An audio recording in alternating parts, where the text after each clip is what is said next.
कार्यक्रम के पुण्यार्जक हैं श्री सुरेंद्र जैन जी, पुत्र स्वर्गीय श्री ओम प्रकाश जैन, खेत वाले परिवार, प्रधान दिगंबर जैन समाज, गनौर हरियाणा। श्रीमान हरीश लता जैन बागड़ा, मानसरोवर जयपुर राजस्थान। अल्पेश विनोद गांधी जी, पायल रिया सिमोनी गांधी मुंबई महाराष्ट्र। श्रावक रत्न स्वर्गीय सुखपाल सिंह जी जैन अंछाड़ वाले। श्रीमती सरोज जैन, श्रीमती वीना जैन, श्री प्रवीण जैन, श्रीमती शेफाली जैन, श्री नवीन जैन, श्रीमती प्रीति जैन, श्री मनीष जैन, श्रीमती किरण जैन, श्री अरुण जैन, श्रीमती अलका जैन, श्री प्रवीण जैन, श्रीमती अंजू जैन, श्री नितिन जैन। परम पूज्य वात्सल्य मूर्ति जिन धर्म प्रभाविका आरिका रत्न 105 सृष्टि भूषण माताजी की मंगल प्रेरणा एवं आशीर्वाद से चतुर्विध संघ की सेवा में सदैव तत्पर सृष्टि मंगलम फाउंडेशन द्वारा शाश्वत तीर्थराज श्री सम्मेद शिखर जी में कई वर्षों से संचालित है चतुर्विध संघ के आहार की उत्तम व्यवस्था, जिसमें आहार विहार, पिच्छी, कमंडल, वस्त्र, शास्त्र एवं औषधि दान आदि की व्यवस्था सुचारू रूप से की जा रही है। इस धर्म कार्य से जुड़कर आप भी घर बैठे पुण्य कमा सकते हैं। एक दिन की आहार व्यवस्था 2100 रुपए, सदस्यता एक सप्ताह तक 11,000 रुपए, औषधि दान 11,000 रुपए, पिच्छी दान 11,000 रुपए, सदस्यता एक वर्ष तक 21,000 रुपए, विशेष सदस्यता 31,000 रुपए, विशिष्ट सदस्यता 51,000 रुपए, अति विशिष्ट सदस्य 71,000 रुपए, संरक्षक 1,11,000 रुपए, शिरोमणि संरक्षक 2,11,000 रुपए। दान राशि निम्नलिखित खाते में जमा कराएं एवं अधिक जानकारी के लिए दिए गए नंबरों पर संपर्क करें। आपके द्वारा दिया गया दान धारा 80G के अंतर्गत कर मुक्त रहेगा। जैन धर्म की प्रमुख आरिका माँ सृष्टि भूषण माता जी, जो जन जन के कल्याण के लिए हमेशा तत्पर रहती हैं, जिन्होंने अभूतपूर्व धार्मिक एवं सामाजिक कार्य किए हैं, जिन्होंने दीन दुखी असहाय वृद्धों को सहारा दिया, जिनका शिक्षा के क्षेत्र में भी सराहनीय सहयोग रहा है, ऐसी पूज्य आरिका माँ सृष्टि भूषण माता जी वर्तमान में श्री महावीर जी अतिशय क्षेत्र राजस्थान में विराजमान है। आप सभी भक्तगण अधिक से अधिक संख्या में पूज्य माता जी के मंगल दर्शन का पुण्य लाभ अवश्य लें। मन की गहराई का कोई माप नहीं होता, मन की गहराई का कोई माप नहीं होता, और जो मन को न बदल दे वो जाप नहीं होता। लाख छुपा लो अपने पाप किसी गैरों से, लेकिन मन से छुपा हुआ कोई पाप नहीं होता, मन से छुपा हुआ कोई पाप नहीं होता। आज का मन, हर इंसान का मन आज मधुमक्खी का छाता हो गया, जहाँ विचारों की भिनभिनाहट होती है। आज हर इंसान का मन एक 4 बैलों वाली बैलगाड़ी हो गया। जिस प्रकार से चारों तरफ बैल जुते हों तो बैलगाड़ी टूटेगी, मिटेगी, बैल मरेंगे लेकिन पहुंचेंगे कहीं नहीं। आज हमारी हालत भी ऐसी हो गई। आज हमारी बैलगाड़ी में भी चारों तरफ मन दौड़ रहा है। कोई कहता है भौतिक तलाव, कोई कहता है आध्यात्मिक तलाव, कोई कहता है दूसरों को सुधारो, कोई कहता है खुद को सुधारो, कोई कहता है भोगों को भोगो, कोई कहता है अध्यात्म की तरफ जाओ। पांचों इंद्रियां अपनी अपनी फरमाइशें रख रही हैं, कसाएं अपनी फरमाइशें रख रही हैं, इंद्रियां अपनी फरमाइशें रख रही हैं, और इसके कारण चेतन रूपी बैलगाड़ी, चेतन रूपी मालिक कहीं पहुंचेगा नहीं। चेतन रूपी मालिक मर जाएगा। मरने के अलावा उसकी और कोई गति नहीं हो सकती है, क्योंकि निरंतर निरंतर दौड़ लगी हुई है। हर इंसान दौड़ रहा है। कहाँ दौड़ रहा है, क्यों दौड़ रहा है, क्या पाना है, क्या बनेगा, इसका उसको कोई लक्ष्य पता नहीं। कब खाना, कब सोना, कब विराम पाना, कैसे खाना, किस प्रकार से भाव लाना, ये सब हमारे बदलते जा रहे हैं। हम सिर्फ ये सोचते हैं कि किसी भी प्रकार से जीवन को जीना है। मैं कहती हूँ जीना नहीं है, एक जीवन को जीने की तरह व्यवस्थित बनाना है। उछल कूद की तरह नहीं करना है, क्योंकि हमें घर बनाना है, हमें मन को मंदिर बनाना है, हमें एक एक पत्थर को हटाना है। हमें अपने जीवन में जो भी हमारी रुकावटें हैं, जीवन में व्यवधान है, उन्हें हटाना है। आज विज्ञापन का इतना जमाना हो गया, सच्चाई तो दिखती नहीं, जबकि सच्चाई सच्चाई होती है। लेकिन आज हर चीज पैकिंग में आने लगी है। हर चीज आदमी भी पैकिंग का हो गया, वो दिखता नहीं, ऊपर से दिखता कुछ है, होता कुछ है।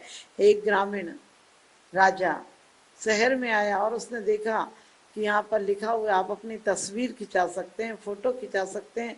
वो फोटोग्राफर के पास गया और कहने लगा मेरी तस्वीर खींचो। फोटोग्राफर ने कहा कि तुम्हें कितनी वाली तस्वीर खिंचाना। उसने कहा कितनी वाली क्या, मेरी तस्वीर खींच दो।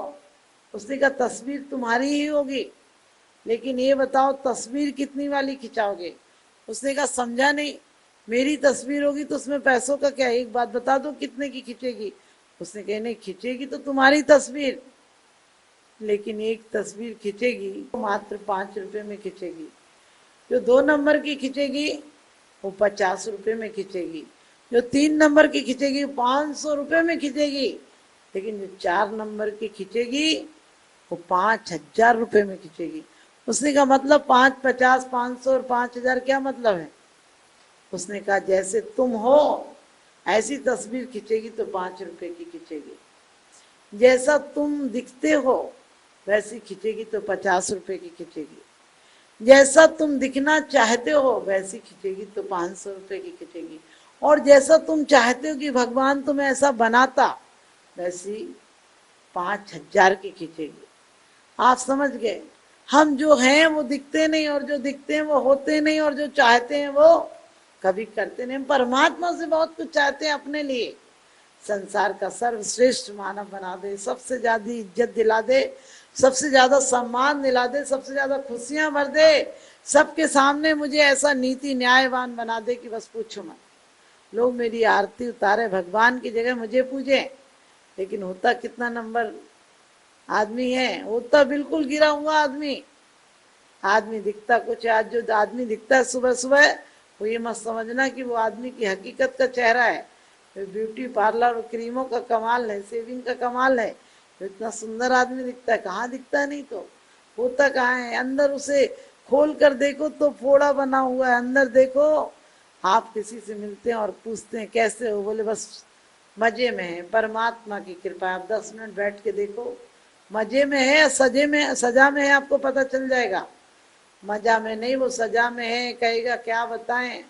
जो अभी कह रहा था परमात्मा की कृपा है, आपकी मेहरबानी है, बहुत मजे में हूँ, वही 2 मिनट बाद कहेगा, वही 2 मिनट बाद कहेगा कि क्या बताएं, बच्चे कहना नहीं मानते हैं, पैर में दर्द है, और व्यापार अच्छा नहीं चलता है, बहू अच्छी नहीं है, पड़ोसी अच्छा नहीं है, घर में गाड़ी नहीं है, बच्चों की नौकरी नहीं लगी है, एक नहीं 1,00,000 समस्या बता देगा।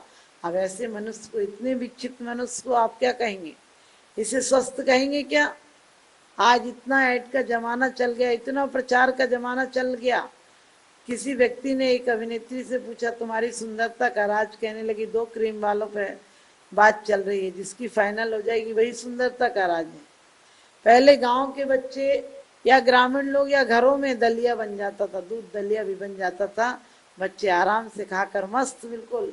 आजकल इतने टॉनिक पीकर वो ऐसे टिड्डी से रखें, आज उनके अंदर कोई शक्ति नहीं है। क्यों?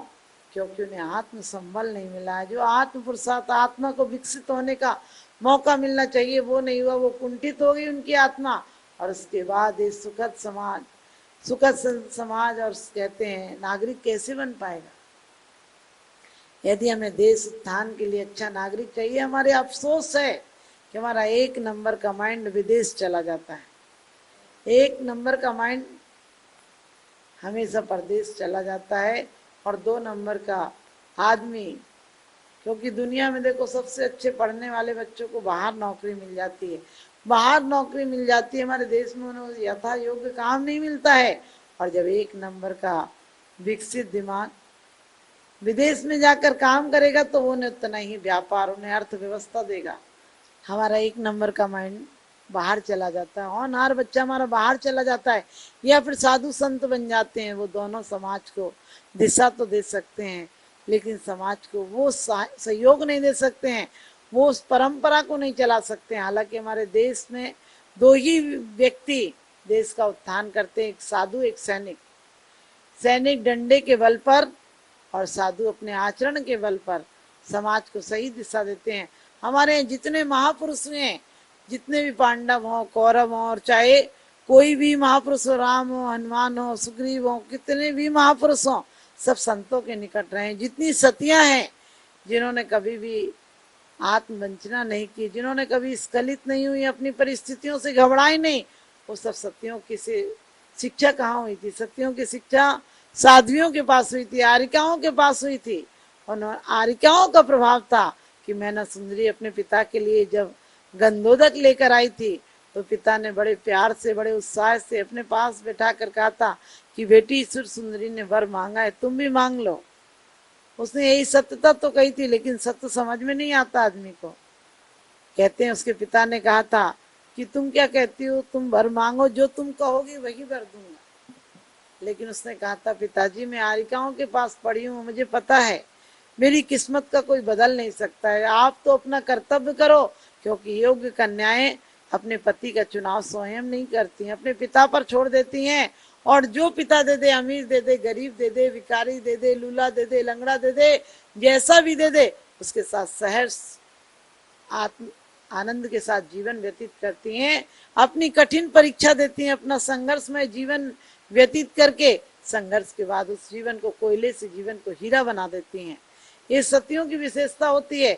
लेकिन इतने सत्य को पिता भी कहाँ समझ पाया। कितनों ने दिए धोखे मत पूछो, कितनों ने दिए धोखे मत पूछो, वरना अपनों के चेहरे उतर जाएंगे। अहंकार बहुत बुरी चीज होती है।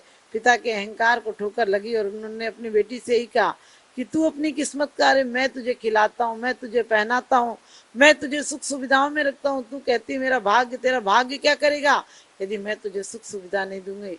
उसने कहा था पिताजी मेरा भाग्य नहीं होता तो मैं आपके यहाँ कैसे पैदा होती। पिता ने फिर कहा वे अभी भी कहो कि मैं सब कुछ देता हूँ।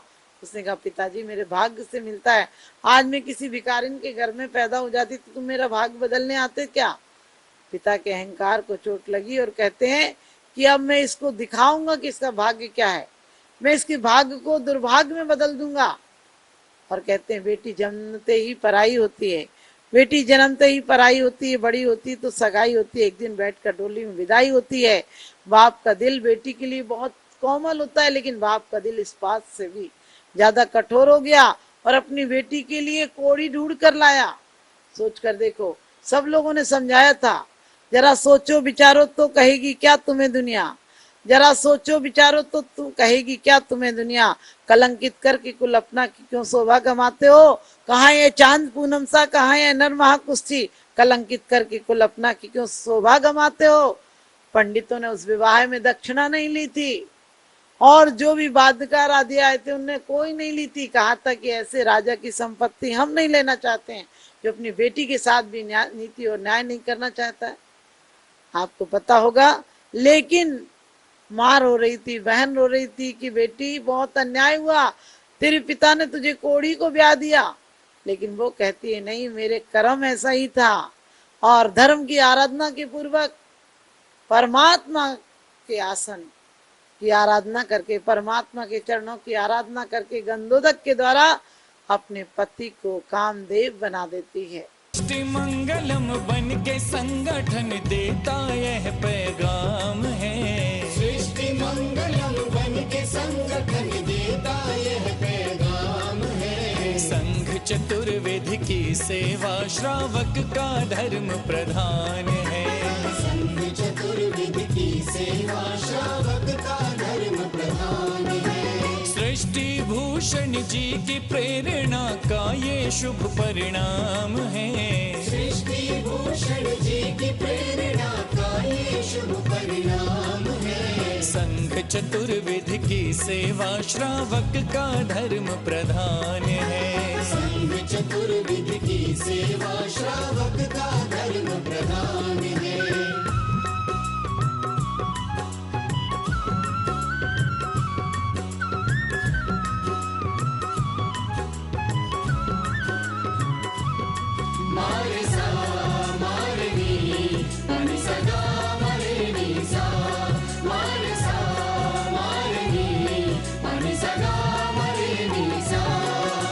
त्यागी वृंद के आहार दान है तू जो सदा संकल्पित है, वर्षों से संकल्पित है। आदिनाथ सृष्टि आदर्श सेवा समिति संचालित है, सेवा समिति संचालित है। सम्मेद शिखर में शोभित साधु सेवा में समर्पित, सम्मेद शिखर में शोभित साधु सेवा में समर्पित। दूर साधकों की चर्या में जो भी व्यवधान है, दूर करे साधकों की चर्या में जो भी व्यवधान है। संघ चतुर्विध की सेवा श्रावक का धर्म प्रधान है, संघ चतुर्विध की सेवा श्रावक का धर्म प्रधान है।